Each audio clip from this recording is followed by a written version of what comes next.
اپنی صورتحال کے مطابق آپ کا وقت ابتدائی طور پر دوسروں سے مختلف دکھائی دے سکتا ہے۔ آپ میں سے ہر ایک کی صورتحال منفرد نوعیت کی حامل ہوتی ہے۔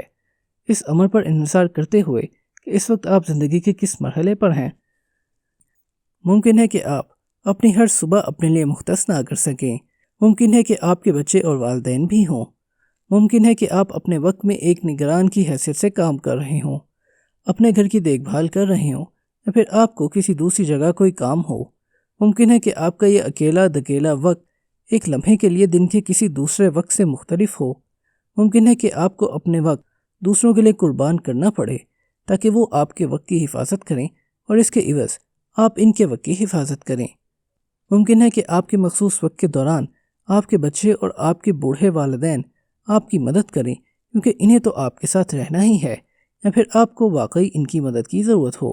اگر آپ کو بھیک بھی مانگنا پڑے، مانگیں۔ اگر آپ کو چیزوں کا تبادلہ کرنا پڑے، کریں۔ اگر آپ نے خود میں تخلیقیت پیدا کرنا ہے تو پھر تخلیقی ہو جائیں۔ اپنے حالات کا شکار مت ہوں۔ میں یہ کام نہیں کر سکتا کہ قربان گاہ پر اپنے وقت کی قربانی مت دیں۔ میری والدہ کہا کرتی تھیں، جب آپ اپنی حدود کا دفاع کرتے ہیں آپ ان کے قریب تر ہو جاتے ہیں، لیکن آپ اس چیز کے متحمل نہیں ہو سکتے۔ اس کا حل تلاش کریں، ایک راستہ تلاش کریں، اسے ممکن بنائیں۔ دانش مند اور عقل مند ہونے کا ہنر یہ ہے کہ آپ کو یہ معلوم ہونا چاہیے کہ آپ کو کس چیز سے احتراز کرنا ہے۔ William James. جب آپ ہر روز اپنی واحد چیز کے حصول کے لیے پرعزم ہو جاتے ہیں، ناگزیر طور پر غیر معمولی نتائج واقع ہوتے ہیں۔ دریں اثنا یہ غیر معمولی نتائج وہ آمدنی یا مواقع پیدا کر دیتے ہیں جن کے ذریعے آپ افراتفری اور بد نظمی کو سنبھال سکتے ہیں۔ اس لیے اس صورتحال کو اجازت نہ دیں کہ آپ کی عملی کارکردگی کم ہو جائے۔ خوف اور انتشار کے خوف سے باہر نکلیں، اس پر قابو پانے کا طریقہ سیکھیں اور یہ بھروسہ رکھیں کہ آپ کی اپنی واحد چیز آپ کو حاصل ہو جائے گی۔ نمبر 3، غیر صحت بخش عادات۔ ایک دفعہ مجھ سے کہا گیا، اگر تم اپنے جسم کی دیکھ بھال نہیں کرو گے تم کیسے زندہ رہو گے؟ یہ ایک حقیقی سوال تھا۔ میں ایک عرصے سے ایک موذی مرض میں گرفتار تھا، لیکن میں کبھی اپنی ٹانگیں ہلاتا، کبھی کڑوٹیں بدلتا، جو اس بیماری کا شعوری نتیجہ تھے۔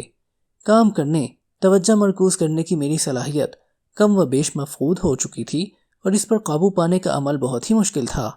میرے مالج نے مجھے بہت سے طریقے بتائے اور مجھ سے میری رائے پوچھی، اور پھر جواب یہ تھا کہ میں اپنی صحت کے ضمن میں اپنی عادات بدل لوں، اور پھر میں نے اپنے لیے غیر معمولی نتائج کے لیے ایک بہت ہی عظیم سبق سیکھ لیا۔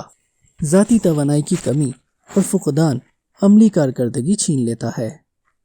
جب ہم اپنی توانائی کی حفاظت نہیں کر سکتے اور اپنے مستقبل کو داؤ پر لگا دیتے ہیں تو اس کا متوقع نتیجہ ہوتا ہے کہ ہمارے بدن میں توانائی ختم ہونا شروع ہو جاتی ہے۔ آپ یہ صورتحال ہمیشہ مشاہدہ کرتے ہیں۔ جب لوگ اپنی واحد چیز کی قوت کا ادراک نہیں کرتے، وہ بہت زیادہ کام کرنے کی کوشش کرتے ہیں، اور چونکہ وہ کبھی زائد اوقات کے لیے کام نہیں کرتے، وہ اپنے بدن کے ساتھ بہت برا کرتے ہیں۔ وہ اپنی صحت کی قربانی دیتے ہوئے کامیابی کی جستجو کرتے ہیں۔ وہ مقررہ وقت سے زائد کام کرتے ہیں، کھانا بھی نہیں کھاتے یا غیر صحت بخش خوراک کھاتے ہیں، اور ورزش کو مکمل طور پر نظر انداز کرتے ہیں۔ ذاتی توانائی ایک ایسی چیز بن جاتی ہے جس پر بعد میں غور کرنا مقصود ہوتا ہے، جس کے باعث صحت اور گھریلو زندگی کا نقصان قدرتی عمل محسوس ہوتا ہے۔ اپنے اہداف کی حصول کی تمنا سے مجبور ہو کر وہ اپنے لیے یہی بہتر سمجھتے ہیں کہ وہ خود کو دھوکہ دیتے رہیں، لیکن یہ جوا ان کے کسی کام نہیں آتا۔ نہ صرف آپ کا یہ رویہ آپ کے بہترین کام کو داغ لگا دیتا ہے، بلکہ یہ سمجھانا بھی خطرناک ہوتا ہے کہ صحت اور گھر بار محض آپ کے انتظار میں ہوں گے کہ آپ آئیں اور مستقبل میں کسی وقت بھی لطف اندوز ہوں۔ اعلیٰ کامیابیوں اور غیر معمولی نتائج کے حصول کے لیے بہت زیادہ اور بھرپور توانائی درکار ہے، اور اس ضمن میں اہم بات یہ ہے کہ اسے کس طرح حاصل کیا جائے اور برقرار رکھا جائے۔ اس لیے آپ کیا کر سکتے ہیں؟ اپنے آپ کو ایک حیرت انگیز حیاتیاتی مشین سمجھیں جو آپ ہیں، اور انتہائی اعلیٰ عملی کارکردگی کے لیے اس یومیہ توانائی منصوبے پر غور کیجیے۔ اس کا آغاز کرنے کی خاطر صبح سویرے گیان دھان کی عادت اپنائیے اور روحانی توانائی کے حصول کے لیے دعا کریں۔ اپنے دن کے آغاز پر اپنے تمام دن کی کارکردگی کے لیے اپنے اعلیٰ مقصد کو اپنے خیالات اور سرگرمیوں سے منسلک کر دیجیے۔ اس کے بعد اپنے دن کے اہم ترین کھانے اور توانائی کے خزانے کے لیے باورچی خانے کا رخ کیجیے۔ ایک غذائیت بخش ناشتہ جو آپ کے دن بھر کے کاموں کے لیے توانائی بخش ہو۔ آپ حالی حراروں کے بل پر تمام دن نہیں گزار سکتے، اور پھر یہ بھی آپ تمام دن خالی پیٹ بھی نہیں گزار سکتے۔ ایک ایسا آسان طریقہ اختیار کریں کہ آپ درست اور غذائیت بخش خوراک کھائیں، اور پھر ایک ہفتے کے لیے اپنی یومیہ خوراک کی منصوبہ بندی کیجیے۔ ادب سرائے